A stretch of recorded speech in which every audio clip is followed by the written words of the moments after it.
पूरी दुनिया अभी कोरोना वायरस की वैक्सीन ढूंढने में लगी हुई है और इसी दौरान आजकल प्लाज्मा थेरेपी का नाम सामने आ रहा है। भारत में प्लाज्मा थेरेपी से कोरोना वायरस के पीड़ितों को ठीक करने की कोशिश शुरू हो चुकी है। न्यूज 18 की एक रिपोर्ट के मुताबिक दिल्ली में प्लाज्मा थेरेपी की मदद से एक संक्रमित व्यक्ति की हालत में सुधार आया है। इसलिए इस वीडियो में आपको बताएंगे कि क्या है ये प्लाज्मा थेरेपी जिसे कोरोना वायरस के खिलाफ एक हथियार माना जा रहा है, कौन कौन से देशों में इसे इस्तेमाल किया जा रहा है और पहले कब कब इस थेरेपी की वजह से किसी बीमारी पर जीत हासिल हो चुकी है।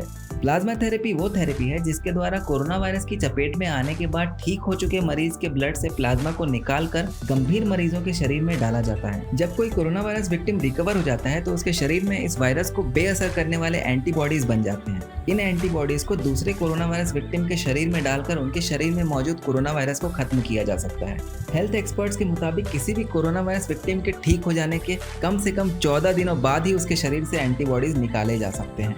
ये एंटीबॉडीज प्लाज्मा में होते हैं, इसलिए ठीक हुआ व्यक्ति अपना करीब 1 बॉटल ब्लड डोनेट करता है जिसमें से प्लाज्मा को निकालकर उसको एनरिच करके किसी कोरोना से पीड़ित व्यक्ति में डाला जाता है। स्वस्थ व्यक्ति के खून में से प्लाज्मा निकालने के बाद उस खून को उसके शरीर में वापस डाल दिया जाता है। शरीर में मौजूद खून में 55% कंपोनेंट प्लाज्मा होता है। इससे शरीर में रोग प्रतिरोधक शक्ति बढ़ती है जिसे इंग्लिश में इम्यूनिटी कहा जाता है। जैसे ही मरीज के शरीर में ये एंटीबॉडी जाता है तो उसके शरीर के वायरस कमजोर पड़ने लगते हैं और इससे उसके ठीक होने की संभावनाएं बढ़ जाती हैं। एक्सपर्ट्स के मुताबिक इस थेरेपी को शुरू करने के करीब 2 या 3 दिन के अंदर ही इसका असर दिखना शुरू हो सकता है। एक व्यक्ति की प्लाज्मा से 3 मरीजों का इलाज हो सकता है। अब आपको बताते हैं कि भारत में कहां पर इसका इलाज शुरू हो चुका है। एक न्यूज रिपोर्ट के मुताबिक दिल्ली के मैक्स हेल्थ केयर हॉस्पिटल में परिवार की मंजूरी के बाद एक सीरियस कोरोना वायरस विक्टिम पर यह प्लाज्मा थेरेपी का इलाज शुरू हो चुका है, जिसमें 24 घंटे के अंदर ही काफी सुधार आ गया।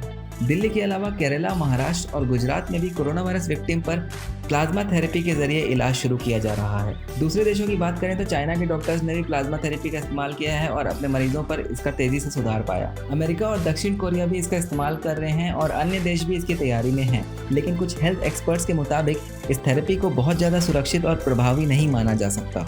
प्लाज्मा थेरेपी को लेकर अभी विश्व में संपूर्ण सहमति नहीं हुई है। कई जगहों पर इसकी जांच पड़ताल जारी है। हालांकि जब तक वैक्सीन नहीं बन जाती तब तक इस प्लाज्मा थेरेपी को ही उचित उपाय माना जा रहा है। ये प्लाज्मा थेरेपी इतनी पुरानी है कि 1918 में फैले फ्लू और 1930 में खसरा संक्रमण के इलाज में भी इसका इस्तेमाल किया गया है।